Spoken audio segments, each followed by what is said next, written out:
Today on the Ask Dr. Jason show, we're going to talk about all these hot diet trends, things like carnivore diet, intermittent fasting, keto diet. We're going to break it down, give you the pros and cons so you can make a good decision.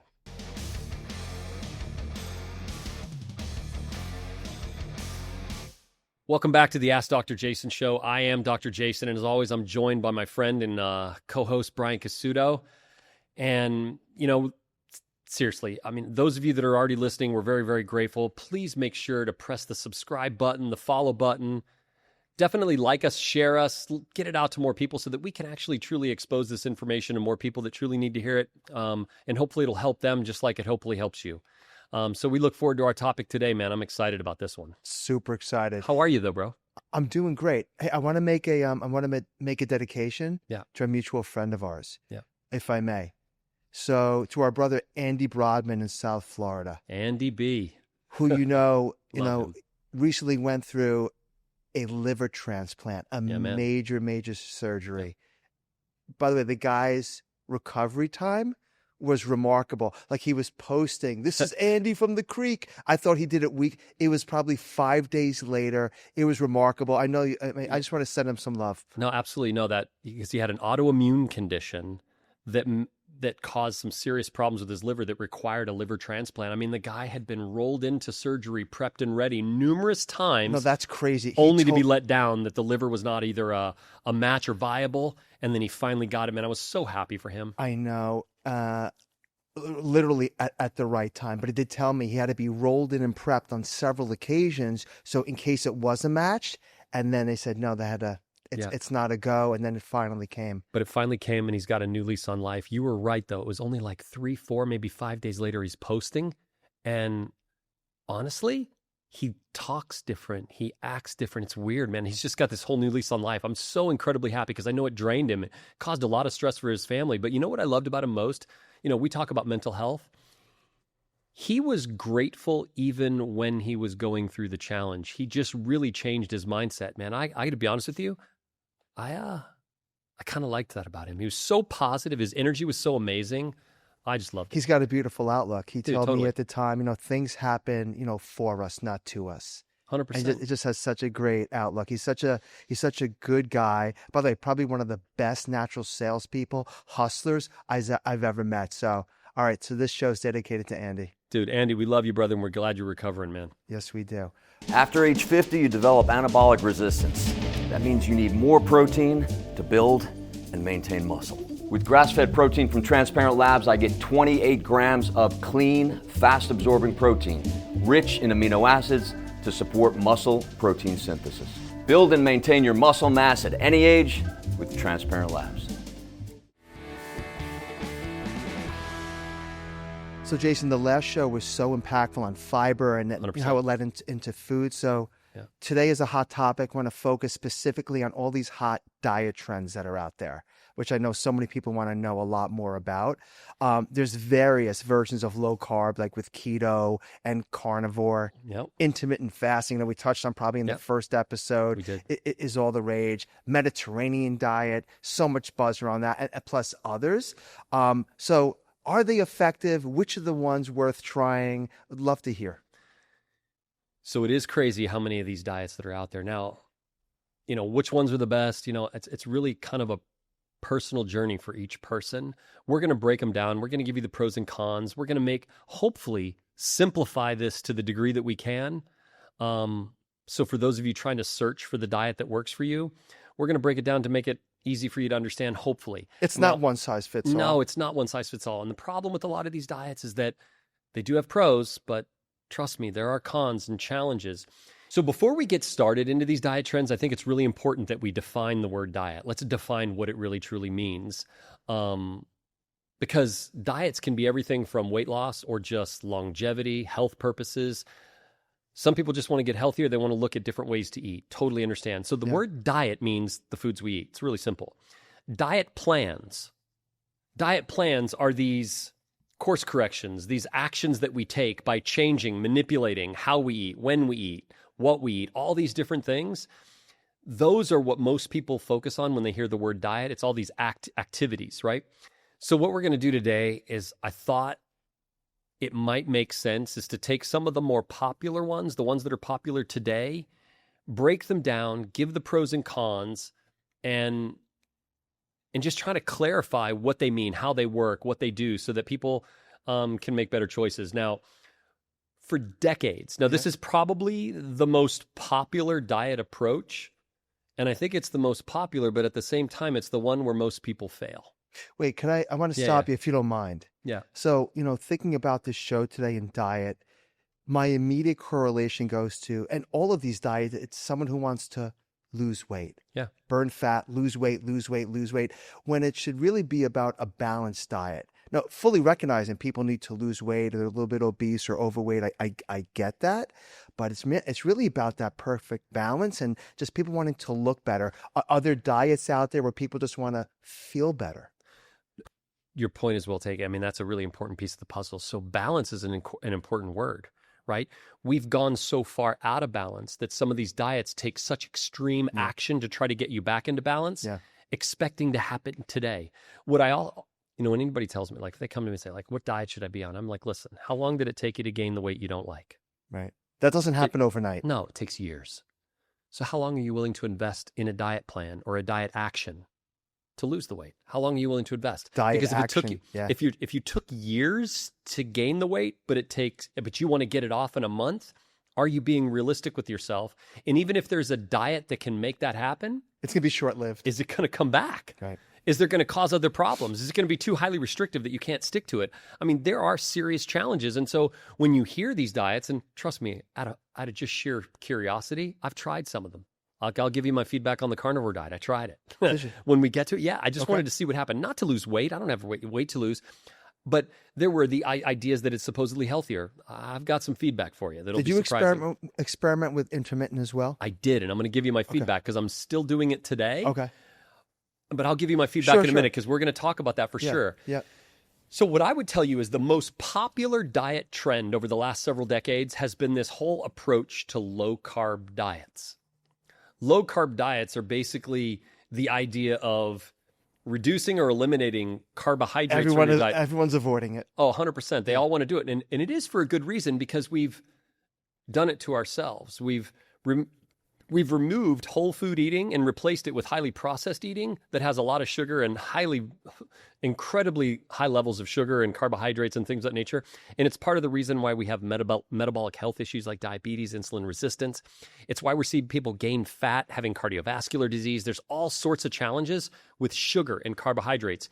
So it makes sense that, well, if carbohydrates are the problem, let's either reduce or eliminate them and your problem solved. So myself personally, I avoid excessive carbs, right? I just make those. There's nothing wrong with that. Like I've been scooping rolls and bagels for 40 years. I avoid pastas and rices. I know we want to talk because I know how my body reacts to it. Not that in small moderation is bad, but for me, I try to keep it at a minimum. But see, what you're doing is and we'll get into the low carb diets here in a second, but what you're doing is you're modifying the diet to fit your body type, the way that you like to live, but also recognizing that an abundance of these carbohydrates are a problem. Don't react well. No, you're regulating. You're simply just making an adjustment in your diet so that you're not consuming as many of them. That's a really responsible and healthy approach. But I'll bet when you started doing it, you weren't expecting the results tomorrow. As long as I've known you, you made changes. And when you stick to them, you're almost obsessive compulsive about it. Yeah, a little OCD. Yeah, but for sure. Me too, by the way. I only recognize it because it's me as well. But what I love about it is that you made an adjustment. See, I'm not against adjustments by any means. Extreme course corrections, I think, set yourself up for failure.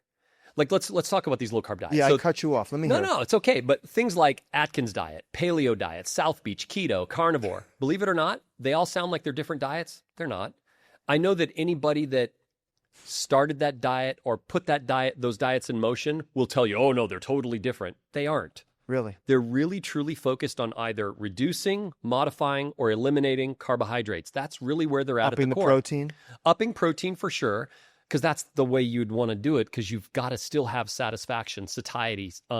Because if you're reducing carbohydrates but not increasing protein, the problem is you won't be satisfied. You'll constantly have cravings. So you have to kind of swing the pendulum. So these diets are all variations of the low-carb diet. Now, low-carb diets prioritize protein and fat, but reduce carbohydrates. And the reason why I pause there as the and fat, protein and carbohydrates are 4 calories per gram. Fat is 9 calories per gram. So while you're prioritizing protein and fat and reducing or deprioritizing carbohydrates, you still could end up with a lot of calories. And it's proven today is that if you're eating too much, modifying your caloric intake and improving the quality of the food that you consume and otherwise reducing your calories is an important thing. So with low-carb diets, you have to be careful, right? Like you can't just reduce carbohydrates and increase protein and fat. I'm glad you mentioned that. Yeah. Are all these low-carb diets as extreme at the high fat like Atkins was when it first came out? For the most part, yeah. They all prioritize protein and fat. No question about it. Some of them are more extreme with carbohydrates than others, as we'll get to, such as carnivore. But now, when I say that they're trying to limit carbohydrates, they're looking at things like grains, starchy vegetables, sugars, flour, and bread. Yeah.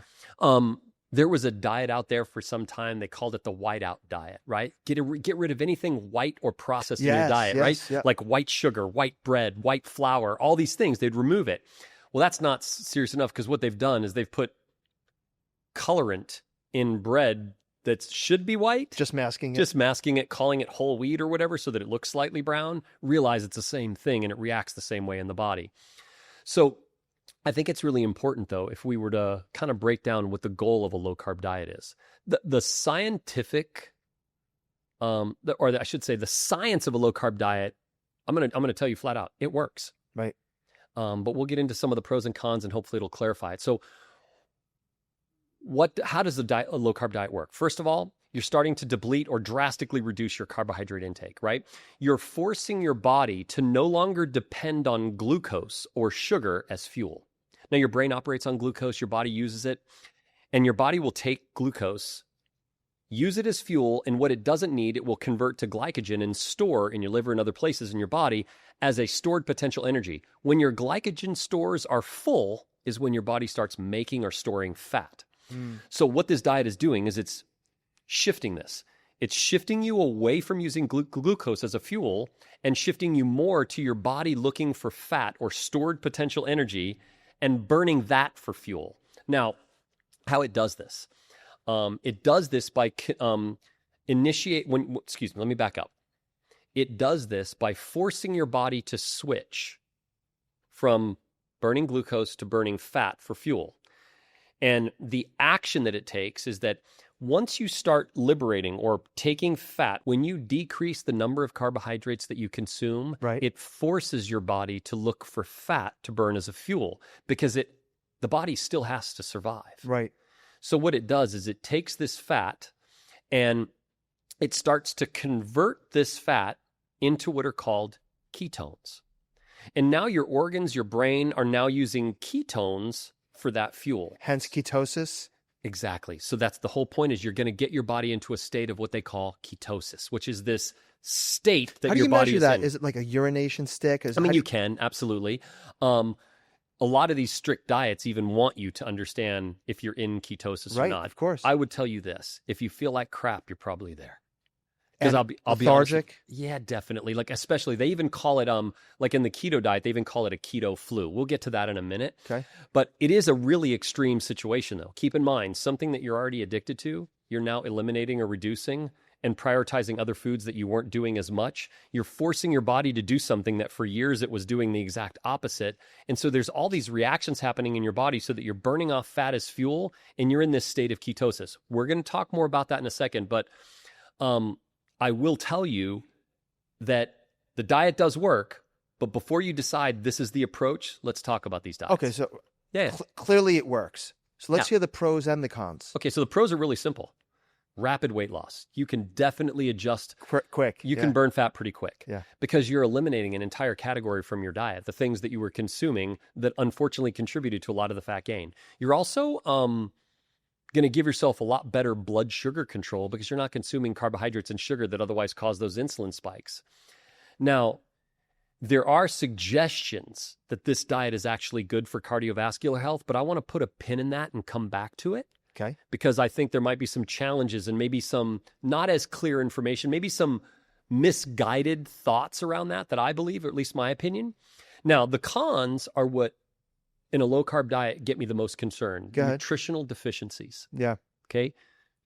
When we talked about it during the fiber episode, we talked about fruits, vegetables, seeds, legumes, sprouts. That's where all these vitamins, minerals, phytonutrients, antioxidants, they all exist in plants and fruits and vegetables and seeds, legumes, sprouts, and all these real whole foods is where all this valuable nutrition exists. When you eliminate that or reduce it dramatically, you end up deficient in a lot of these things. Not good. No, it's not a really good thing because your body needs a lot of this support, vitamins, minerals, especially things like electrolytes, all kinds of different really wonderful compounds.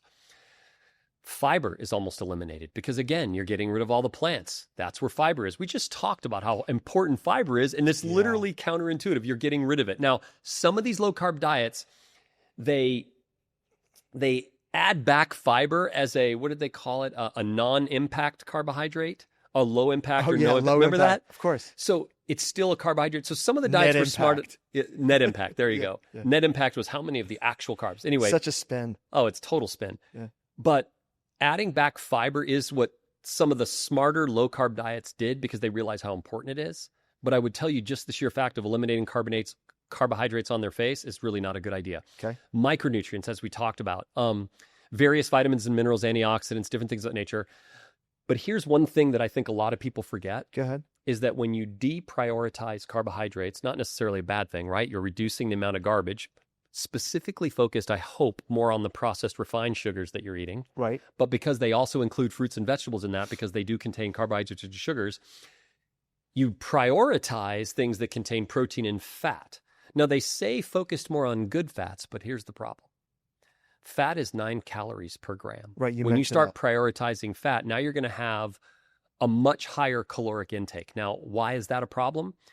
If you're eating too much, even though fats can be satiating, they can help satisfy appetite, so can protein. Right. They can get, but there's still more calories per gram, so you're literally putting more calories in. And if you're not particularly active, which I hope that you would decide that if a diet is important to go on, that you're also going to improve your activity as well. But still, nevertheless, increasing calories is maybe not the wisest position to take. I believe there's better, more balanced ways to do this. But I digress. Like I'm gonna hold off on that for a second.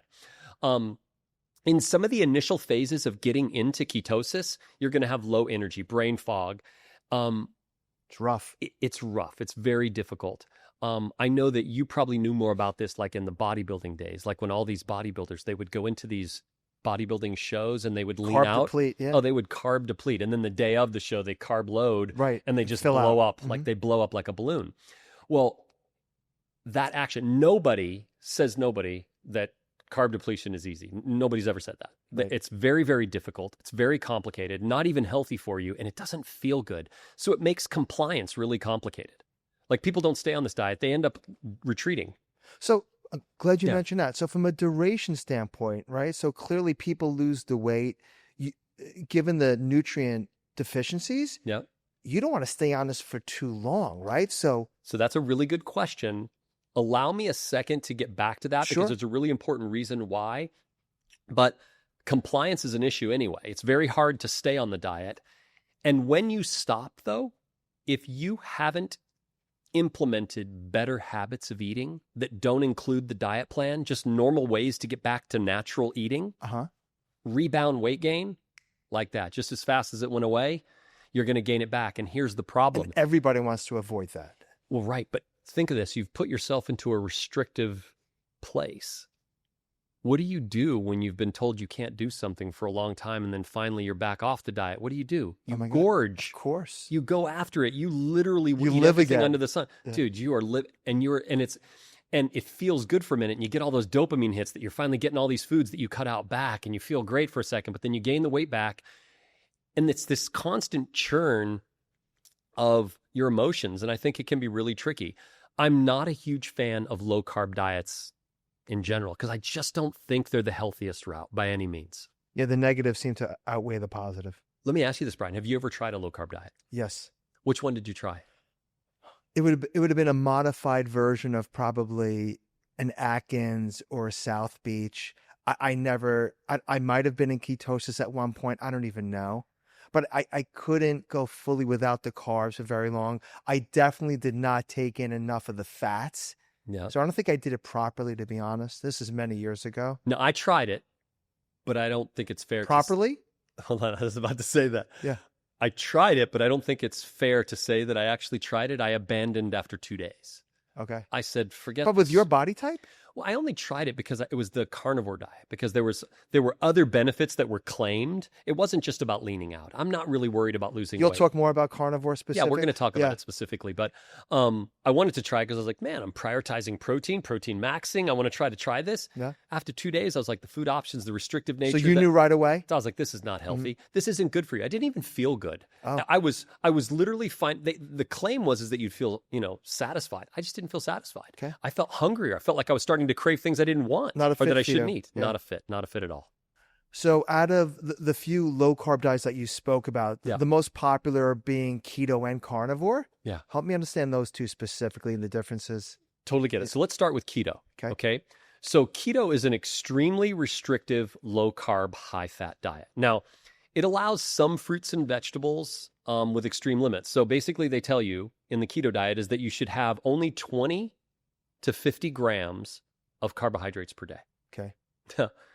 That may not What's that the equivalence of? Okay, so 20 to 50 grams is almost nothing. And let me explain. The average person in our society today is eating over 400 grams of carbohydrates a day. Okay. Wow, I didn't realize it was that high. Okay, so 400 grams of carbs.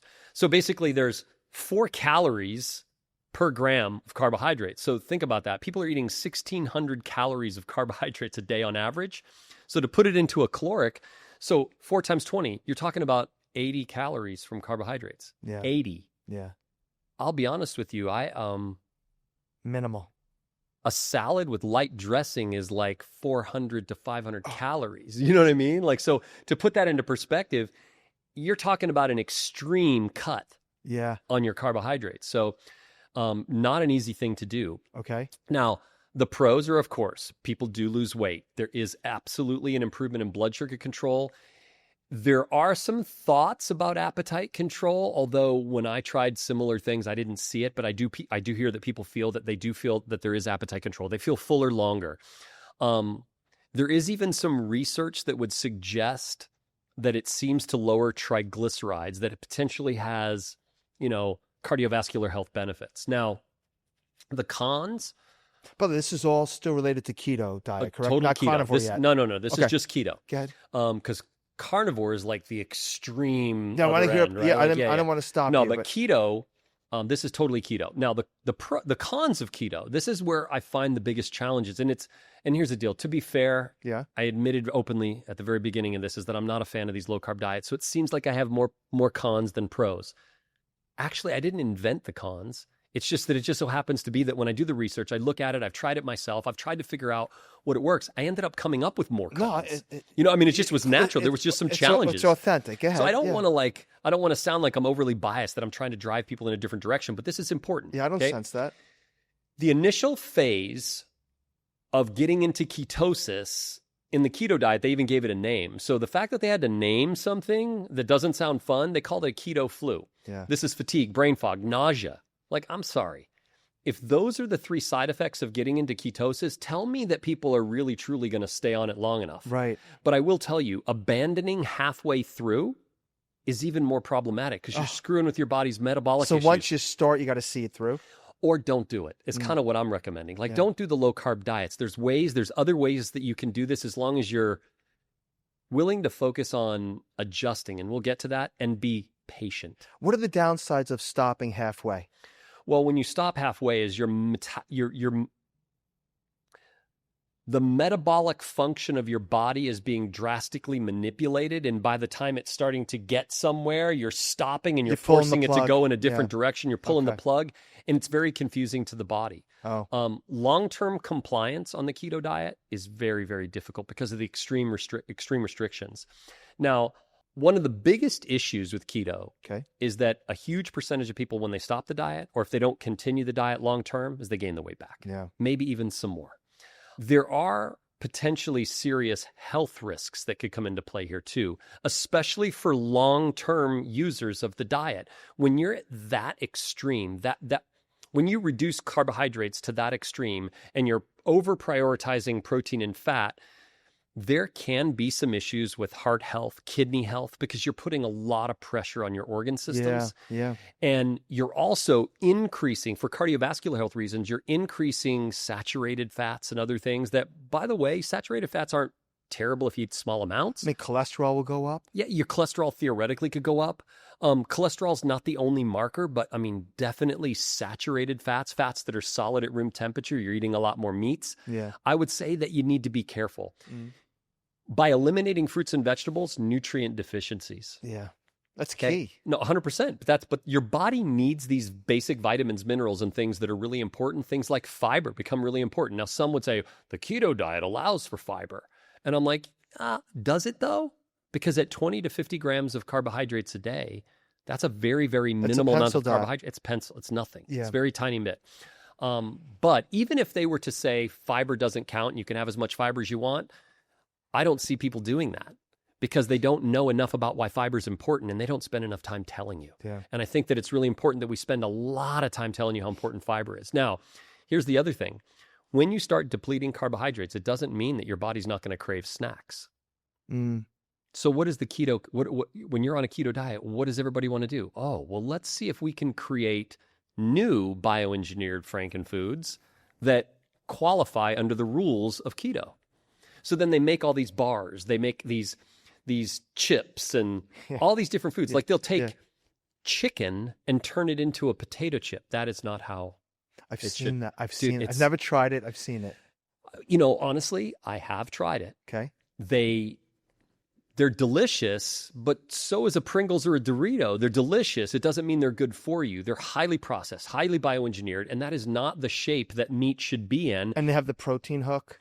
Well, they do have the protein hook, and I get it, but you're still prioritizing focus on habits that are snack food habits that aren't really good. So you need to break these habits so that when you're off the diet, you're modifying how you eat. But if you're still prioritizing snacks as part of the diet, when you get off the diet, you're gonna still eat snacks. You need to get away from snack foods and eat balanced meals. That's what's the most important thing. But instead, they start in with a lot of these processed foods that they make under these diets that qualify under the rules. They're artificial flavors, sweeteners, colors, all these things that are crap. Yeah. They're bioengineered frankenfoods, to say the least. So to put it, well, I guess not so lightly, I'm not a huge fan of the keto diet. Okay, so let's shift back now to carnivore. Right. Very similar, different in terms of pros and cons? It's similar by one purpose, and that is that you are absolutely going to deplete carbohydrates, but except they have a much stricter rule on carbohydrates. How's this? Zero. No carbohydrates, no fiber. No wonder you bailed. No plants. It's literally all protein. I mean, the name says itself. It's carnivore. Yeah. It's literally telling you to eat meat. And while I'm not against meat here, right? But consuming only meat and animal proteins, including eggs, by the way, but they'll tell you not the yolk. Oh. Well, maybe some will include the yolk, or maybe they'll say 6 egg whites and 1 yolk, because the yolk contains things like zinc and other minerals and lecithin and choline and things that are good for brain health. Right. They also tell you very little dairy. Now, dairy is also a place where you could get calcium, especially if you're not consuming plants. But if you remove dairy, now we're talking about a calcium deficiency. You're also putting your body potentially into a hyperacidic state that isn't even good for bone health. See, you're swinging the pendulum way too far in the other direction. These are extreme diets. Oh, 100%. So let's talk about the pros and cons, because honestly, let's break them down. Go the ahead. Pros are simplicity. There's no counting. Just eat meat. Yeah. You eat meat. It's simple. And so I do understand that people love that simplicity. I almost want to say, well, give it a shot and see how difficult it is. I'm telling you, I'm thinking this is a diet that honestly you could skip. Now, the people that are truly pro-carnivore, they're going to hate me for saying this. I'm not going to apologize. But if you love the carnivore diet and it works for you and you're happy on it, God bless you, do it. But from my analysis and me trying it and seeing it and reading about it, researching it, I don't believe that it's really good for the human condition. I just don't think it's right. We're eating more like an animal. like a lion. Lions eat meat and bone. I mean, that's all, they don't really eat, they don't prioritize plants, but their digestive system, their whole constitution is set up for it. We are not set up. We are omnivores. We need plants because they contain the nutrition. Now, other things, other pros is that people do lose weight. It helps with blood sugar. Well, that's got to be the trigger, right? Yeah. So if they lose the weight, they're going to automatically be on that diet's bandwagon. Like, well, this works for me. Positive reinforcement, and right? They're 3 weeks in. Right. They're losing weight. Right. It helps with blood sugar. Yes, totally get it. However, prolonged. Yeah. If you stay on this diet for a prolonged period of time, you're going to pay the price. There is a challenge here. In fact, it was kind of funny, Brian, on one of the posts that we did, because we had carnivore diet end up in one of our rapid fires a while back, and someone got really mad. It's like, that's ridiculous. It's not true. You get all the nutrition you need from meat. And I'm like yeah, that's 1,000% false. like that's just completely false. Yeah. You don't get vitamins and minerals and other things. I mean, you'll get iron, hematite iron, which is a good type of iron. Cord, yeah, but it was kind of funny that someone would get that. So clearly someone that loves the carnivore diet, and listen, by all means, if it works for you, God bless you. But the cons are nutrition deficiencies, no fiber. We just did a whole show on how important fiber is. How vital, yeah. If you want to grow muscle, be lean, satisfy your appetite, fiber is like one of the best tools, and this is eliminated out of this diet completely. It alters the diversity of the gut microbiome. Oh. Now that's huge. We already know and identify that the gut microbiome, even though it's not officially an organ, it operates like an organ. And when you disrupt the balance or cause challenges in the diversity of the type of bacteria there, it can leave you compromised, maybe an immune system, But digestion. even if you're taking a good probiotic or symbiotic during these diets? Well, I would tell you that if you're going to do this diet, you better absolutely take a probiotic because your digestive system will get screwed up. Okay. Because remember, you're limiting now the foods. So when it comes to the gut microbiome, think about this. The carnivore diet's all meat. No plants, no fresh fruits, vegetables, seeds, legumes. They're not consuming any fiber. Right. What is it that probiotics use as their fuel, as their food? Fiber. Right, fiber. So it's eliminated out of the diet. So now you're starving the bacteria and you're forcing them to figure out other ways to nourish themselves. And so the diversity of bacteria completely changes. So understand, the gut microbiome is a very important environment to protect and to guard. When you switch to a carnivore diet, it'll absolutely screw up the gut microbiome. So if you're going to do this, if you feel absolutely, no matter what I say, you're still going to do it anyway, you're hell-bent, make sure that you take a probiotic and make sure you take a fiber supplement because you will thank me later because you definitely need that support. So I'm hearing a very common theme across all low-carb diets. 100%, because they're eliminating the things that our body needs and relies on for health and well-being. Potential heart risk issues because high red meat and saturated fat consumption, kind of a no-brainer. Yeah. It's really not a sustainable diet, though, because it's too restrictive. I'll be honest, I was a wimp. I bailed out in 2 days. Right. Not because I felt so terrible, because I knew it just wasn't healthy. I was eating things and I was like, I was making things look like the food that I wanted. Like I made pizza by doing an egg crust. And I was like, well, okay, I get it. It looks like a pizza, tastes like kind of like a pizza. This isn't good for me. Yeah. You know what I mean? It just wasn't good. And there's no plant-based foods at all. Big red flag for me. Generally speaking, though, with this diet or any low-carb diet, really, honestly, is rebound weight gain is the biggest challenge. There's also some potential health issues if people stay on this diet long-term. If somehow they're able to stay on it long-term or modified versions of it, keeping your body in ketosis, there are some potential health risks. Let's talk about that. So what are those issues for people that are in ketosis? Absolutely. So because you're not consuming the carbohydrates, as we've already mentioned, there's nutrient deficiencies, vitamins, minerals, fibers, more. It can be disruptive to hormone balance. It can also lead to elevated levels of stress hormone cortisol. That's never a good thing.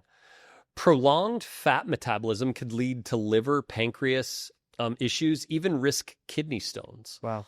Prolonged high-level consumption of saturated fat definitely comes with some cardiovascular risks. Now, according to the Cleveland Clinic, so this is a reputable source. It's not just my opinion and some basic research or anything. According to the Cleveland Clinic, ketosis can increase acidity in the body, causing bone metabolism issues. So literally bone loss could become a part of this issue, like when you stay in that acidic state for a very long time.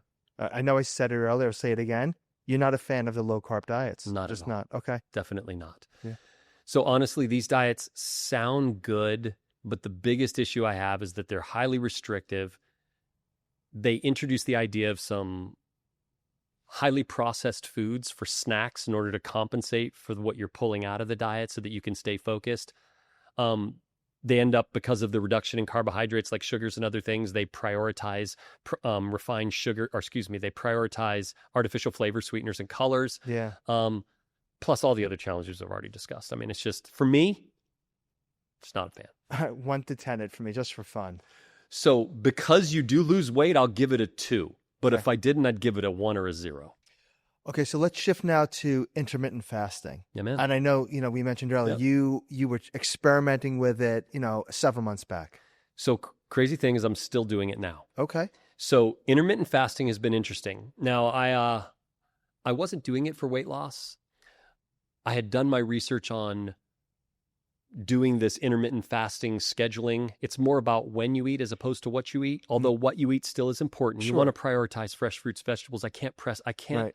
harp on that enough. Fresh fruits, vegetables, seeds, legumes, sprouts, all the things that are real, true, natural foods, good quality meats, focus on organic versus conventional fruits and Yes. vegetables. But intermittent fasting is kind of interesting because it's not focusing so much on what you're eating, although that's still important, like I said. It's focusing on when you eat. So the most common patterns, Okay. all right, they're eating patterns, is a 16-8 pattern, meaning you fast for 16 hours, but you eat for 8. Now, I'll be honest, I do the 16-8 because 16-8 works for me because I'm eating every day.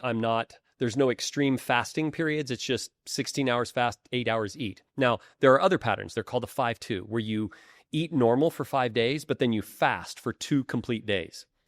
For me, my blood sugar is really sensitive in the sense that I eat pretty healthy. And so That sounds intense, a 48-hour fast. yeah, I don't think I could do it. I don't know that I would say that is the most common. I think the 16-8 pattern is what most people do. So let me ask you, Yeah. the 16-8, Yeah. during your 8 hours, are you eating every 2 hours during the 8? Like, how are you parsing Well, so I'm that not out? breaking it down into breakfast, lunch, and dinner anymore. That conventional society, the society conventional What's thing. that time window during the day of your 8 So hours? for me, it's from 12 to 8. You can literally shift it to any way you want, but you do want to make sure. See, that seems manageable.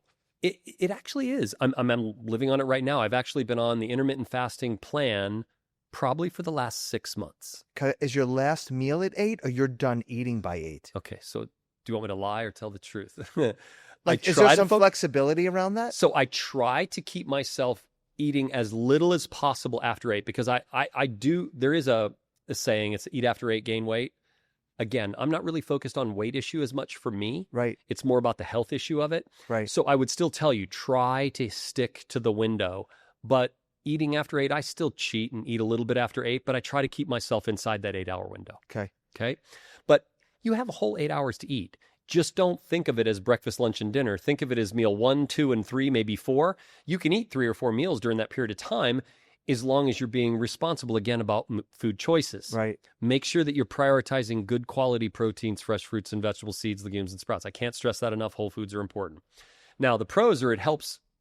The main thing that it does, it'll help people that have a tendency to overeat Right. or to spend more time in the day focusing on eating. If you can stick to those windows, you'll automatically reduce your caloric intake. Yep. Right? You'll eat less food. By default. By default. It's a really good thing. So that's actually good for people that are overeaters, and that's a really amazing thing. And for me, I love to snack. I love food. Right. So it really did restrict my window. Now, you can lose weight, although that wasn't the case for me. I didn't lose any weight. You can lose weight, but it's not going to be as quick. It's going to be something that takes patience because hopefully while changing the time frames of when you eat, you're modifying what you eat too. Because if you modify what you eat and get off a lot of the processed, refined carbohydrates, maybe there's even some really good benefits to it other than just weight loss, health benefits. Right. It promotes something called autophagy. What's that? Now, this is pretty cool. It's an anti-aging kind of focal point right now. Autophagy is a process whereby you're clearing waste out of the cells of your body. Mm. See, the cells of your body are kind of like a power plant. Detoxification? It's detoxifying the cells. Yeah. So, easy way to explain it. Your cells are like a power plant, right? Like they've got all these different functions inside there. You have mitochondria that produce energy, uses certain elements of fuel to produce energy. And in producing energy, much like when you see a power plant producing power, you see all that smoke going out, all that pollutants. Well, there are pollutants in the cell. promoting autophagy helps to clear out the pollutants in the cells. So it keeps your cells healthier. It helps the cells repair. It has really strong anti-aging effects. Now that for me is the biggest driving force why today I still stay on the intermittent fast. Cool. Because it's actually really cool. It also helps improve metabolic health. Believe it or not, it helps to stabilize your blood sugar. It's really kind of cool. I never thought my blood sugar could get any more stable because for me, I've always been I had a tendency to go low blood sugar or hypoglycemic because I have to eat regularly. Those are great positives. Those are really good positives. So intermittent fasting is one of those things that I actually find, go ahead. Yeah, and there's no nutrient deficiency because during those 8 hours, it could be balanced. Okay, so there's no nutritional deficiencies as long as you are eating good foods. Properly, right? Of course. So if you're eating a lot of processed refined foods and only restricting it to 8 hours, you're going to reduce your caloric intake, but still end up with issues. But yes, if you change what you eat in there, it can actually be the double. I meant more compared to low carb, where you have to restrict it completely. 100%. Intermittent, you have the flexibility, have a nice balanced. There's no calories to count. There's no carbs to count. Food choices. Yeah. So I think intermittent fasting, if you're doing it sensibly, like let's put it this way. If on an intermittent fast diet, you're using a Twinkie as one of the things you eat, or you're eating ice cream. That's horrific. Clearly, we know that that's not ideal. So other cons? Yes, there are. There are. Initially, especially, headache and fatigue. Really? Right, because your body was used to eating all day long, breakfast, lunch, dinner. How long for that to pass? It passed pretty quick. My body just adjusted the clock, and then it went right into it. Now, hunger. Now, this is a big deal. This is where eating correctly, adding fiber, and doing things are really, really important. If you're a person that eats a lot of processed refined foods and your body is just relying on all that garbage, when you strictly cut down to that 8-hour window, when the window opens, you'll have a tendency to overeat. You'll just gorge yourself because you're like, well, it doesn't matter what I eat. I'm just going to eat as much as I can in that 8 hour. You'll have a tendency to overeat or eat more than what your body really needs at any given one time. Yeah. Or at any one given time. Yeah, I understand. So what's really important here is, again, going back to being sensible about what you eat during that window. Right. So take it as an opportunity to train yourself to eat during a different time frame. Forget about that whole convention of breakfast, lunch, and dinner, but then start to make better choices. Now, medication conflicts. So this is a con. So for people that are diabetics or they have certain medications that have to be taken with food at specific times, that presents some challenges. So that's when I would tell you adjust your window so that you can try to fit in there as best as possible. Sure. But if it's an impossibility, do it most of the way and modify. Because at the end of the day, if you can modify what you eat to better choices and limit the windows of eating, I think you're going to be better as a result. But sticking to the 16-8 if you're able, great. Okay. Now, if you're pregnant, breastfeeding, eating disorders, or severely underweight, I would avoid intermittent fasting because it could present some other challenges. Present some other challenges that you may not want to do. Okay, so intermittent on a scale of 1 to 10, where do you rank it? So I'm going to give this right now, being on an intermittent fasting diet plan for the last 6 months or at least a modified version of it for me, I give it a solid 7.5, maybe an 8. Not a complete 10. I'm still... there's still some things I'm trying to figure out, but I think I really like it. I think a good source. I believe it's a really good option, especially if you're being sensible about what you choose to eat. Okay, so breaking down those few, let me just ask you point blank, what is your favorite diet? What would you recommend? So my favorite diet's kind of interesting. So it's one that's called the Mediterranean diet, right? Now, a lot of people have heard the name, but they don't really know exactly what it is. And believe it or not, you can take intermittent fasting and make it a Mediterranean diet. So you can you can look at a Mediterranean diet and choose the food options inside of a Mediterranean diet and apply intermittent fasting rules. And that, in my opinion, so I really believe in a modified Mediterranean diet. So instead of the word diet, which the root word is die, you have to kill something off, much like the low carb and all that, you have to kill off things. Right. I think you need to live it. A really good friend of mine, Rob Streisfeld, he kind of coined that phrase. Doc Rob. Yeah, man, he's a good guy. He coined that phrase and I fell in love with it. So I always footnote him when I say it. I don't try to steal his glory. Yep. The reality is you live it. You live different. You live healthier. You live well. So the Mediterranean diet can help you stay healthier, live longer, potentially even look better. It has anti-aging effects, which I think are really awesome, especially if you commingle that into the intermittent fasting kind of timeframes. But I think you need to do it in a modified way. So a modified Mediterranean diet is really, truly my favorite because they deprioritize, if not eliminate completely, dairy. And I think dairy does play a significant role. Now, I know there's a lot of anti-dairy people because they think, no, the way milk is done today with all of the homogenization and pasteurization and things of that nature. Ultrafiltration. Yeah, all that garbage. I will tell you, I'm not a huge fan of that. Using natural filtration methods to make whey protein instead of chemicals, things of that nature, I think dairy plays a significant role in our diet. Things like Greek yogurt or maybe some creams and things of that nature. Cottage cheese can play a really significant role. So I do believe that you need to have some dairy.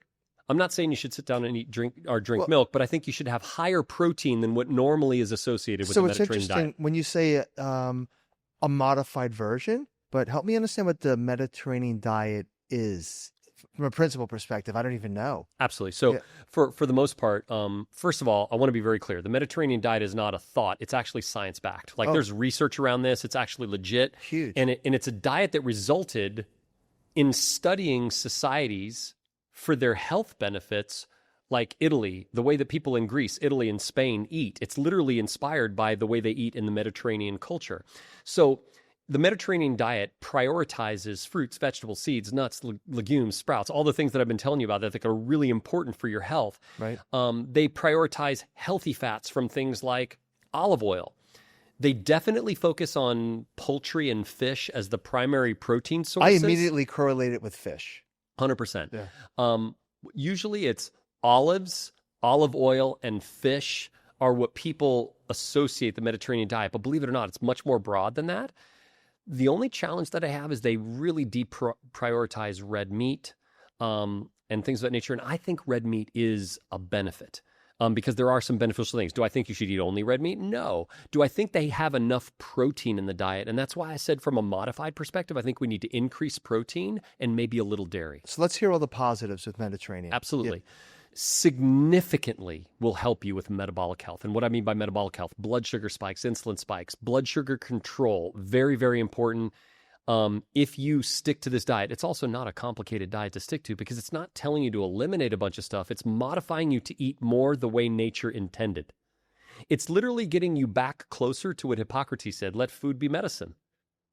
And it's really, truly, it's a way to eat to live instead of live to eat. Now, definitely very good for the cardiovascular health system. I mean, it definitely improves cardiovascular health. Helps with supporting cognitive function because you're getting a lot of fats and other nutrients that are really powerful for the brain. Reduces systemic inflammation. So a lot of the foods we're eating today are very pro-inflammatory.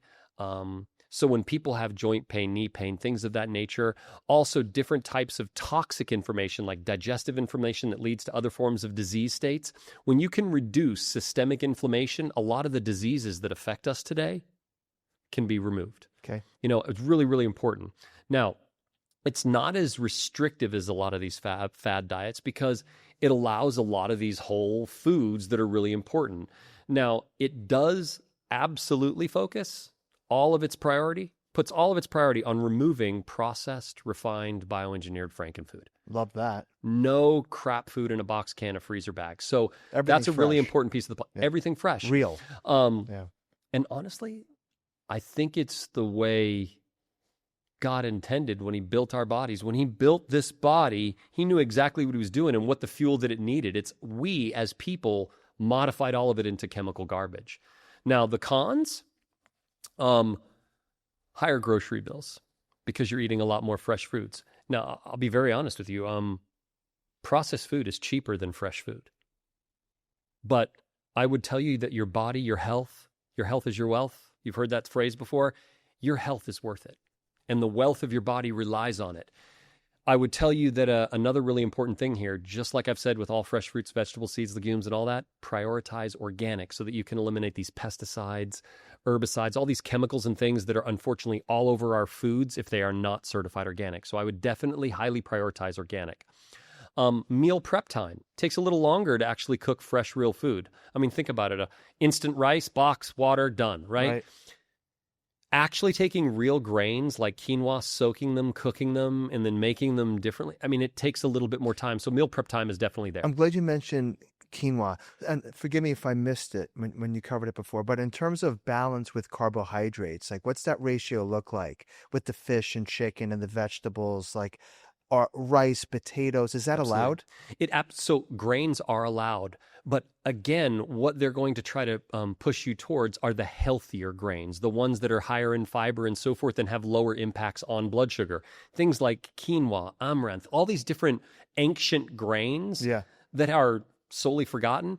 I mean, we now have instant or 1 minute rice or 5 minute rice or whatever those are.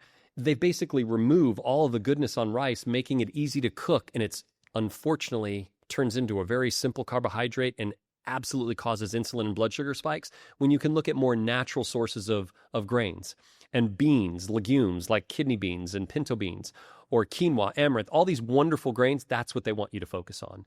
And if you look at the Mediterranean diet and read about it, it'll tell you all these different foods that you should focus on. So I got to dive more into that. But from everything we covered today, Mediterranean seems to be the most appealing. So for me, it absolutely is. Now, the nutritional gaps, for me, the nutritional gaps that I see, that I recognize in the Mediterranean diet, is that because they deprioritize dairy, I think it's possible that you could end up deficient in things like calcium.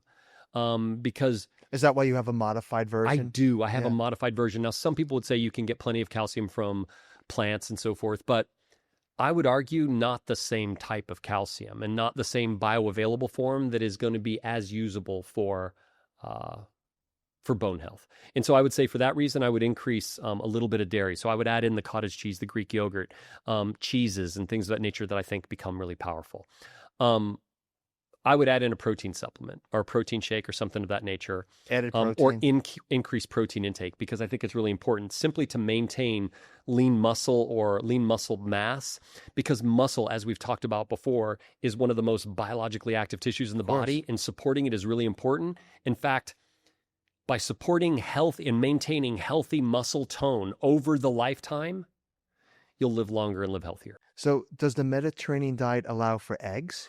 Yes, it does. Oh, good. So the one thing that I would tell you, though, is very important about eggs. We haven't really talked about this before, but when it comes to protein sources, don't prioritize just the egg white, because the albumin or the egg white is where all the protein is. You want to prioritize the yolk. That's where a lot of the goodness is. There's healthy fats in there. There's the entire egg. Yeah. Oh my gosh. There's zinc. There's other things that are really important. People choline used for to brain health. Egg white was such the rage. Yep. And people were avoiding all the nutritional benefits of the yolk. Well, because there used to be a lie that was it a cholesterol fear? Absolutely. Yeah. So it was cholesterol phobia. So what they basically did is they put this fear in people to believe that because there is cholesterol in an egg, that somehow it'll elevate your cholesterol.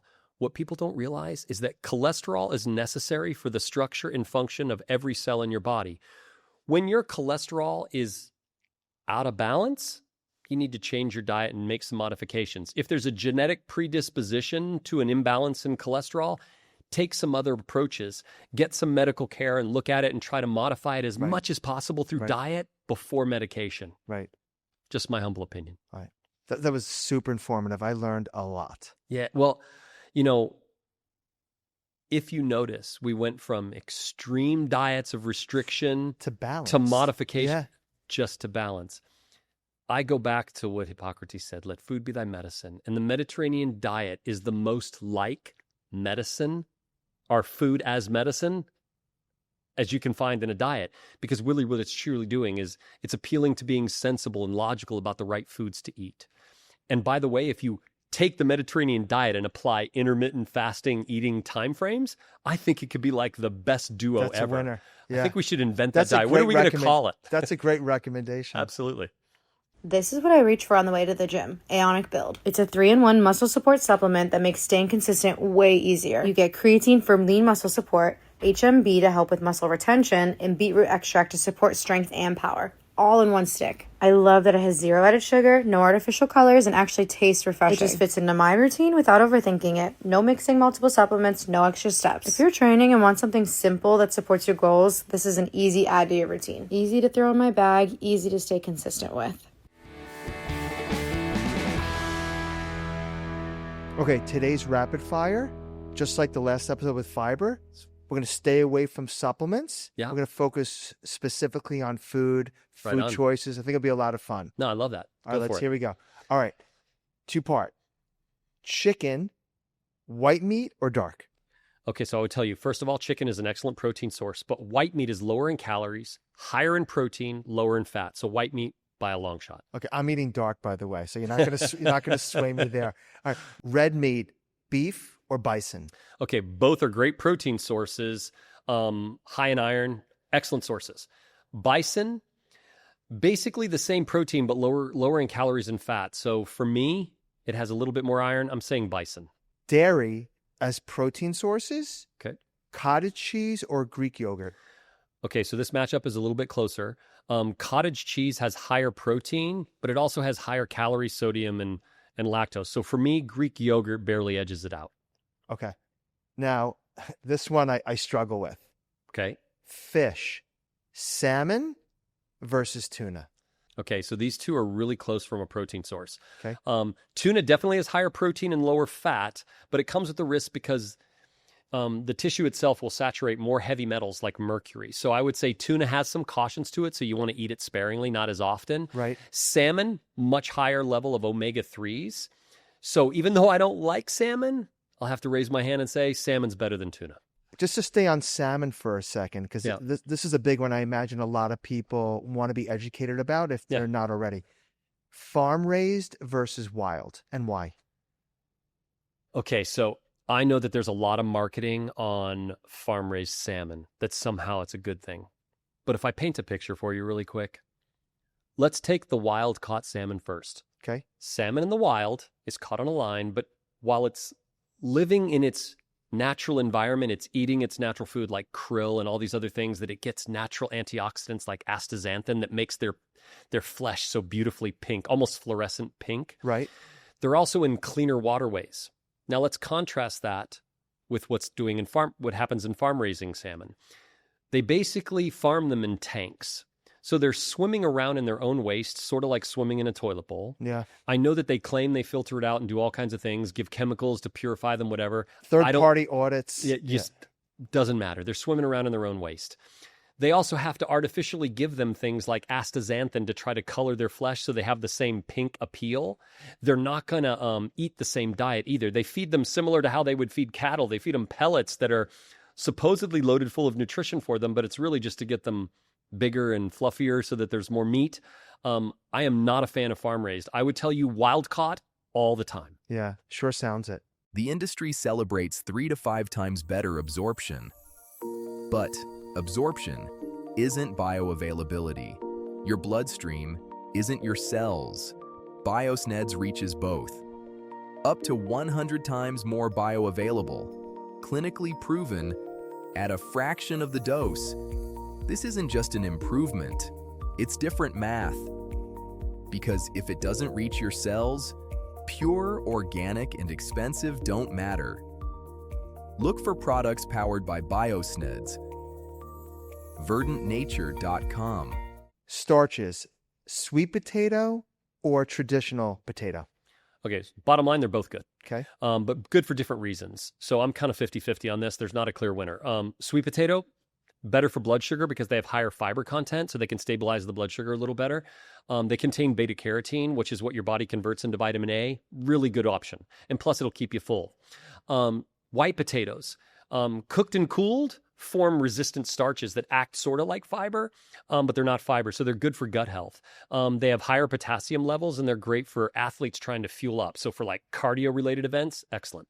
Why do you think people like bodybuilders, I'm thinking of myself back in the Venice Beach days, at the firehouse, people always favoring sweet potatoes.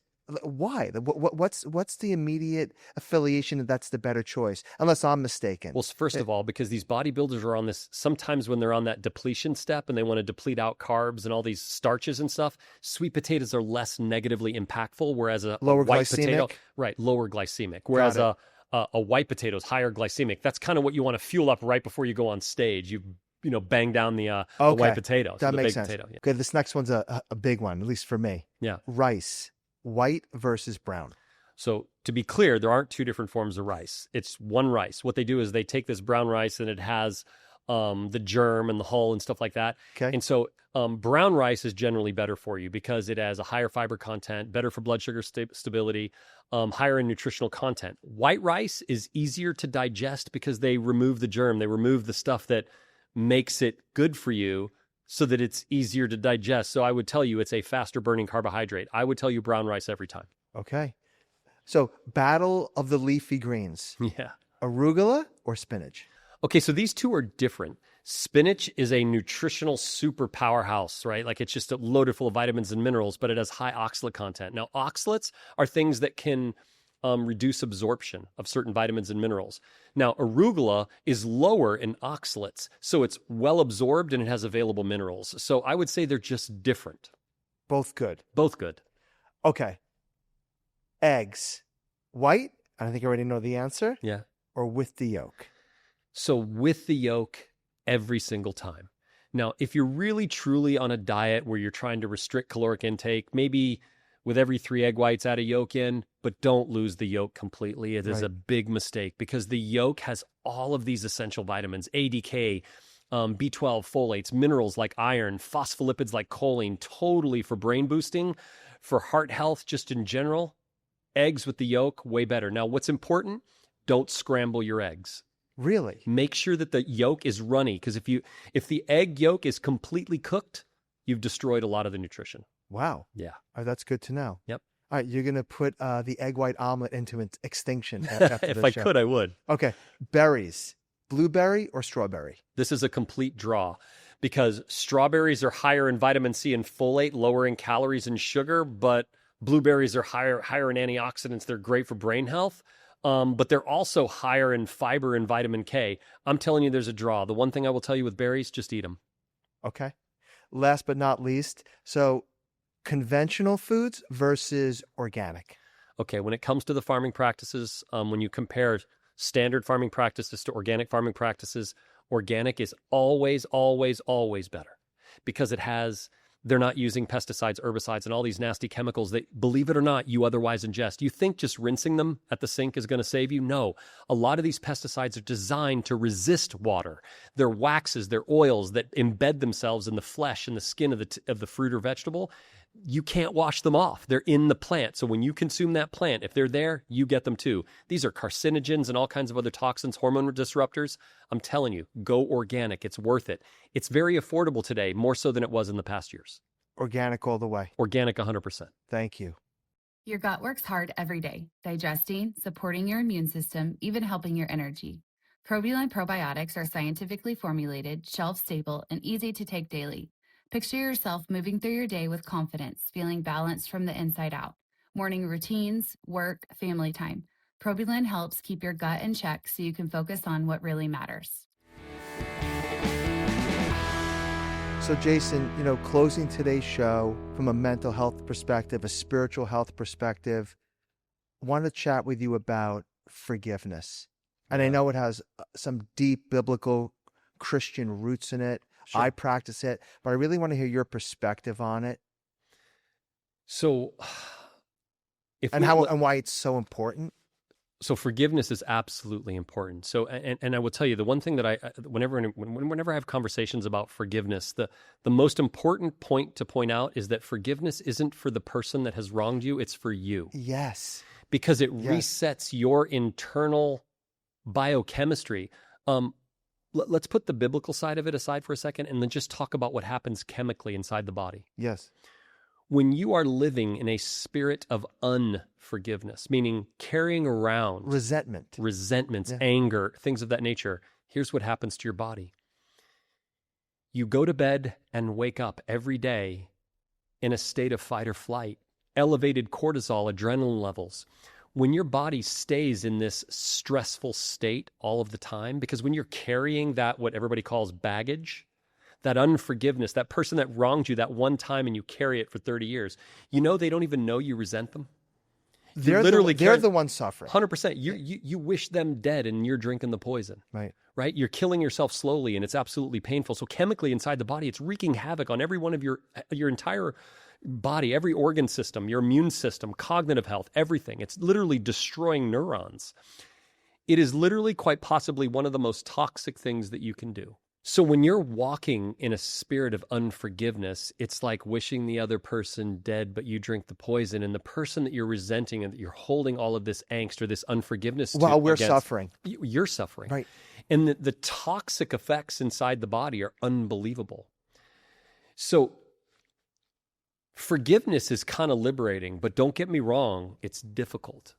It's complicated. You have to be intentional about forgiving somebody, because when somebody pisses you off or angers you, or, I mean, even someone who cuts you off on the road, you carry the anger of that way longer than you should. You probably hang on to it for about a mile when you should have let it go the moment it even happens. Like, check your thoughts. I would tell you that there's this notion of holding your thoughts captive, right? Like saying, wait a minute, I'm not going to allow this to run my day. I'm not going to allow this to ruin my day. In our marriage, my wife and I, we've been together for 25 years. There's enough to fight about in 25 years. There's enough to argue about. There's certainly enough to have this memory of all the things that we've done wrong to each other. Talking about it and getting it out of the system, not harboring it or holding on to it. And don't get me wrong, I'm not perfect. I have to work at this intentionally. The fact that from a biblical perspective, from my faith, Christianity, Christ died for all of our sins, not for just one of them. It's like the ultimate forgiveness. Think about it. If you had a father that no matter what you did, they would always forgive you, unquestionably forgive you. Always, consistently, always, all the time. So if my Heavenly Father can do that for me, why is it that I have struggled so much doing it for somebody else? Yeah. And so for me, forgiveness is key. And it's a battle for me. I'll be honest. I carry resentments around a lot of things. I'm having a hard time letting go of some of the unforgiveness I have for even my mother, and she died years ago. Like, I'm dealing with some of those. And so I think as the human condition, it's a practice. It's something that you have to be intentional about. And it's so much easier said than done. Like, someone says, "Oh, I forgive you." Do you, though? Do you really? I know. Like, I mean, have you ever said, "I forgive you," and you're like, "I don't"? Like, inside you're like, "Nah, I said it because it was the right thing to say at the moment," but you really, truly don't. Forgiveness is a practice. Forgiveness is and honestly, I pray every day that God forgives me for all the garbage and just show me a different way to think. My take, I agree with you. My take on it is, if someone wronged you in a really bad way, I'm talking potentially trauma. Yeah. You're forgiving the situation and them to free yourself. Like, it doesn't mean you're acknowledging that the act You're not forgetting, by the way. Correct. Forgiveness does not mean forget. Correct. But you need to forgive them and the situation, because the healing after that is miraculous. And I got to tell you, and I'm not of Christian faith, but when I saw Erica Kirk come on stage and forgive the shooter within a week, that was powerful. Do you remember that? No, 100%. Well, here's another thing. I mean, there are numerous cases. If you ever watch, my wife loves to watch these real life crime, documentaries, and you'll see a criminal who was clearly guilty of murder in the first degree, intentionally killed. They're on death row. And the victim's family comes. Yeah, they're getting sentenced to death, and the victim's family says, "I forgive you." Yes. They're not saying that they forget. They're saying that they forgive you. But I will tell you, this whole forgetting thing, I'm not saying that you should also chalk it into your memories as constantly remembering, because in a marriage that can become very complicated. Sometimes you need to just forget things too, let them go, because if you constantly bring them back up, the question is, did you really forgive that person? Yeah. Like, when I say you don't have to forget. Just remember that the person is capable of wronging you, forgive them, but know that there's possibly some boundaries that you have to set up with that person, right? Yeah. Like, maybe that person is not someone that should be in your circle all the time. Most likely they don't need to be in your life. Right. Maybe they don't. And it's God's way of revealing it to you to say, "Hey, I'm showing you that this is not the right person for you, and it's okay." Well, right? we're not perfect people. So when that we're not. thought or memory does come in, it's okay. Just dismiss it. And here's the craziest thing that God has for us, though. It's really amazing, is that if you're a first-degree murderer, if you accept Christ, he forgives you instantly. That's done. It's forgiven. You're there. You're with him. You're in relationship with him. That's a forgiveness that us as people have a really hard time fathoming. Like, like if someone hurt my child or my wife, I don't know. I honestly don't know. As a Christian, I don't know if I could forgive them. That would be hard for me. I would struggle with that. Rightfully so. But I think forgiveness is something that we need to practice, because I will tell you, it is detoxifying to forgive. It can help people significantly get their lives back on track. 100%. But you're right, it's a practice. People that carry resentments and toxicity like that can develop disease states. Believe it or not, Of course. unforgiveness can lead you to disease, because you are in a constant state of stress that wreaks havoc on every organ in your body, elevated cortisol levels, inflammation. That emotion is toxic, not just what we eat or do. Like I said, and they're the ones suffering, needlessly. Right. Think about that as part of your diet. Yeah. Right? Your diet has to be cleansing your mind too, your toxic thinking. So, Well, thanks for that. Jay, this was a really, really great show today. absolutely. Heavy diet, heavy food, learned a lot. Yeah, man. Well, thanks again for everybody listening too. And please don't forget, subscribe, like, share, follow, do the whole thing on all the social media channels, Instagram, TikTok. It's the same handle. It's Ask Dr. Jason, AskDoctorJason.com. We really thank you. Hopefully this was helpful. Stay tuned, because next time we have a really special treat for you. Look forward to it.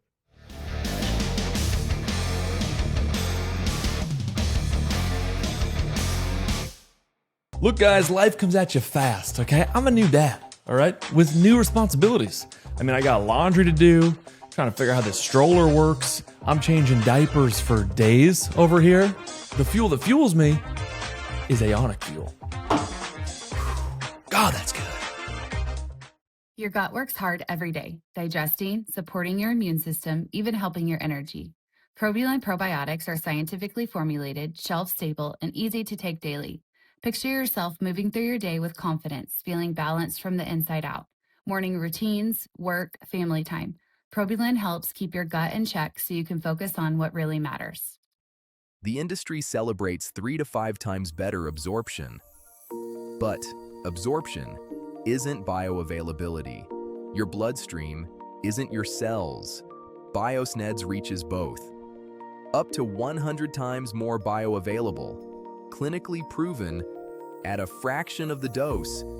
This isn't just an improvement, it's different math. Because if it doesn't reach your cells, pure, organic, and expensive don't matter. Look for products powered by Biosneds. After age 50, you develop anabolic resistance. That means you need more protein to build and maintain muscle. With grass-fed protein from Transparent Labs, I get 28 grams of clean, fast-absorbing protein, rich in amino acids to support muscle protein synthesis.